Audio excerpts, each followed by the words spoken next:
अस्सलाम वालेकुम जी, आप देख रहे हैं मेरा यूट्यूब चैनल। मैं हूँ मोहम्मद ज़फ़ीर। आज हम बात करेंगे ख़ास तौर पे पाक अफ़गान तजारत के हवाले से। नाज़रीन, ये बड़ा इम्पोर्टेंट टॉपिक है और पाकिस्तान और अफ़गानिस्तान की जो तजारत का सिलसिला है बड़ा पुराना है। और काबुल हो, कंदहार हो, हमारा बलूचिस्तान हो या पेशावर हो, ये पूरा बेल्ट चूँकि इसका ये लिंक्ड है अफ़गानिस्तान के साथ। और अफ़गानिस्तान आपको पता है, अगर हम उसकी जोग्राफ़ी लिहाज से अगर उसको देखें तो समंदर नहीं लगता। उनकी तजारत का सबसे बड़ा मसला है पाकिस्तान के साथ एफिलिएशन उनकी और रिश्तेदारियाँ। फिर ये पूरी जो हमारी बॉर्डर्स हैं, इन बॉर्डर्स की वजह से, चाहे चमन बॉर्डर हो, चाहे पूरी अफ़गान बॉर्डर जो हमारी अफ़गानिस्तान के साथ लगती है, तकरीबन 2600 किलोमीटर, इतनी लंबी तवील। और सोवियत यूनियन से लेकर आज तक ये मसला हमेशा रहा है। तजारत जो है वो हमारी अप एंड डाउन इसमें लगे रहे। लेकिन काबुल जो है वो डिपेंड करता है इस्लामाबाद पे, यानी पाकिस्तान पे। और ख़ास तौर पे हमारे ये दोनों सूबे बड़े इंपॉर्टेंट हैं। और अब थोड़ी सी डेवलपमेंट नज़र आ रही हैं पाक अफ़गान तजारत में।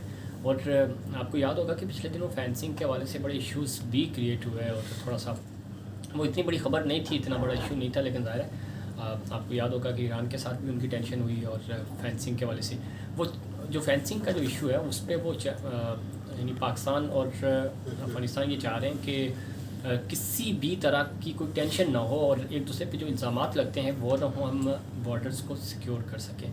लेकिन कुछ लोग हैं जो ये नहीं चाहते और वही खबर भी बनी। लेकिन ये अलग टॉपिक हो जाएगा। लेकिन फेंसिंग की वजह से बहुत सारी तजारत जो है, यानी तजारत क्या, स्मगलिंग का जो काम था वो रुक गया। यानी आसान अल्फाज में कहें तो लोकल लोग, चूँकि गुज़श्ता दिनों हमें चमन बॉर्डर विज़िट करने का मौका मिला और हमने देखा कि वहाँ पे ज़ाहिर रिश्तेदारियाँ हैं, पूरे पूरे कबाइल जो हैं वो एक इस तरफ आबाद है, दूसरा इस तरफ आबाद है। वो बड़ा फ्रीली जाते हैं, उनके नाम के साथ मेंशन होता है, कोई HFC है तो वो विज़िट कर सकता है और यहाँ से वहाँ जा सकते हैं। उनको कोई वीज़ा की ज़रूरत नहीं होती, चीज़ें नहीं होती, रिश्तेदारियाँ हैं, वो सुबह जाते हैं, शाम को वापस आ जाते हैं। ये चीज़ें फेंसिंग की वजह से रुक गई। कारोबार उस तरह नहीं हो रहा और ज़्यादा स्मगलिंग का काम था वो रुक गया। उसकी वजह से मकामी ताजर परेशान हैं। फेंसिंग चूँकि ऑलमोस्ट फेंसिंग जो है वो हो चुकी है और बड़ा मुश्किल टास्क था, इसको अचीव कर लिया गया।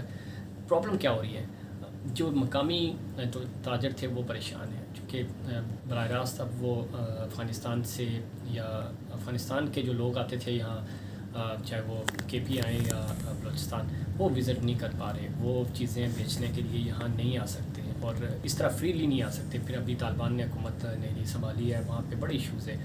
और वैसे ही क़ज़ाई किल्लत है जिसके ऊपर अक़वाम मुत्तहिदा और पाकिस्तान पूरी दुनिया में इस ज़रा आपके सामने जो कॉन्फ्रेंस हुई थी OIC, उसके अंदर भी ये रखा गया था और पाकिस्तान ने इस इनिशिएटिव को लिया। अब कहा यह जा रहा है कि जो सकाफ़त है हमारी और जो तजारत है इसको बहाल करने की कोशिश की जा रही है, मंडियाँ लगाने की कोशिश जा रही हैं। चमन बॉर्डर पे छोटी छोटी मंडियाँ लगेंगी, जो आप किसी दौर में होता था कि आप घोड़ों पे, खच्चरों पे बिज़नेस करते थे, तजारत करते थे, अपना माल बेच के वापस आ जाते थे। तो उस तरह की एक बड़ा अच्छा आइडिया है, दोनों तरफ के बॉर्डर के करीब मंडी लगाई जाए ताकि लोग जो मकामी दोनों तरफ रह रहे हैं वो वहाँ से शॉपिंग कर सकें, ख़रीदारी कर सकें, बिज़नेस कर सकें, अपनी तजारत कर सकें और आम लोगों के लिए भी वो आसान रहे। इसमें मसला क्या था, मसला ये आ रहा था कि चूँकि लीगल और इलीगल का इशू था, उसको ख़त्म करने के लिए ये फेंसिंग लगी थी।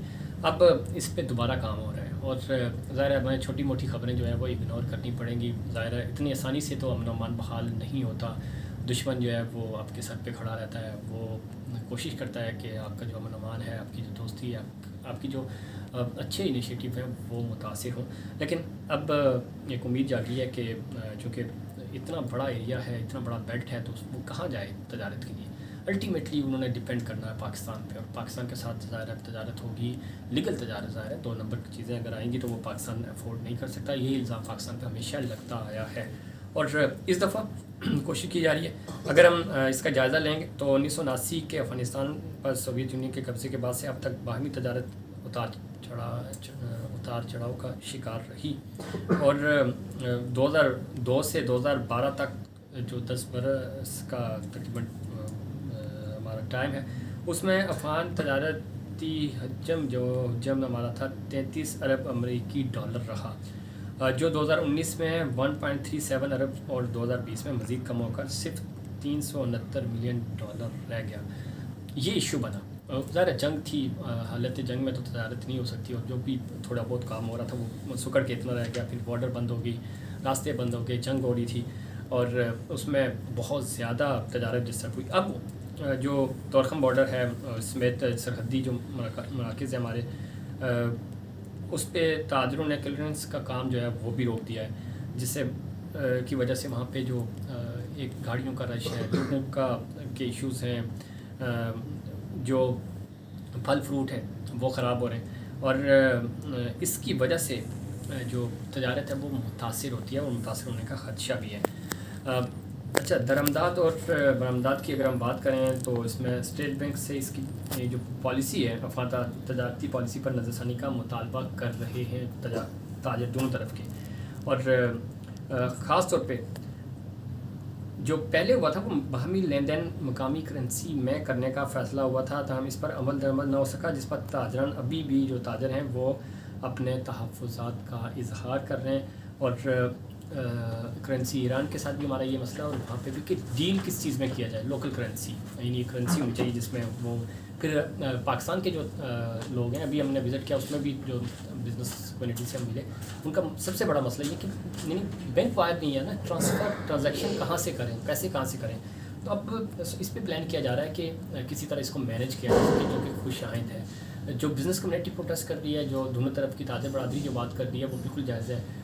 کوئی ایسا میکنزم ہونا چاہیے جس میں یہ ڈیل کر سکیں، افغانستان کی کرنسی، ایران کی کرنسی اور پاکستان کی کرنسی، تینوں مل کے کسی ایک کرنسی میں ڈیل کریں، تو اس پہ کوشش کی جا رہی ہے۔ اب ڈپینڈ کرتا ہے کہ اس کا کیا پلان ہوتا ہے، اور جو ذمہ داران ہیں، اور چونکہ ان سے وعدہ کیا گیا تھا کہ پاک افغان تجارتی پالیسی جو ہے وہ اس پہ جو کرنسی ہے اس پہ نظر ثانی کی جائے گی، لیکن ابھی تک ہو نہیں سکا، اس پہ کوشش کی جا رہی ہے۔ تو مقصد یہ تھا کہ اس کو ہمیں سپورٹ کرنا ہوگا، اور تاجر برادری جو ہے وہ، اور خاص طور پہ بہت بڑے قبائل ہیں جو دونوں طرف آباد ہیں، اور ان کی ایک دوسرے سے رشتہ داریاں ہیں، ثقافت ایک ہے، رہنا اٹھنا بیٹھنا سب چیزیں ہیں، اس کو تھوڑا سا آسان کرنا پڑے گا۔ اسی وجہ سے یعنی فینسنگ جو کی گئی تھی کہ اس میں انلیگل جو کرمنل جو ایکٹیویٹیز تھی ان کو روکنے کے لیے، لیکن ظاہر اس سے تجارت بھی متاثر ہوئی، اور اس تجارت کے خلاف لوگ پروٹیسٹ کر رہے ہیں۔ اب امید لگی ہے کہ چیزیں بہتر ہوں گی 2022 میں، اور یہ تجارتی جو ایک پیک ہم نے افغانستان کے ساتھ بزنس تھا، یعنی 33 ارب امریکی ڈالر کسی دور میں، وہ دوبارہ بحال ہو سکے، اس پوزیشن پہ جا سکیں، افغانستان بھی اسٹیبل ہو سکے، پاکستان کے جو سرحدی علاقہ ہے ہمارے بلوچستان اور کے پی کا، وہاں کے جو مقامی تاجر ہیں وہ بھی اس سے فائدہ اٹھا سکیں۔ ادروائز ذرا اس کا پریشر جو ہے وہ کراچی، لاہور، اسلام آباد پہ آئے گا، اور زیادہ مسائل کھڑے ہوں گے، بے روزگاری میں اضافہ ہوگا۔ تو اس پہ سنجیدگی سے عمل کرنے کی کوشش کی جا رہی ہے، بات چیت ہو رہی ہے، اور جو بزنس کمیونٹی ہے ان کی باتیں سنی جا رہی ہیں، اور ہوپس ہو کہ اب جو معاملات ہیں اور جو بزنس کی ڈیلز ہیں وہ پراپر طریقے سے ہوں گی، منڈیاں لگیں گی، اور یہ منڈیاں پاکستان اور افغانستان کے لیے فائدہ مند ہوں گی۔ یہ تھا آج کا ہمارا ویڈیو پیغام آپ کے لیے، اور امید کرتا ہوں پسند آیا ہوگا۔ مجھے دیجیے اجازت، اپنا بہت سارا خیال رکھیے گا، اللہ حافظ۔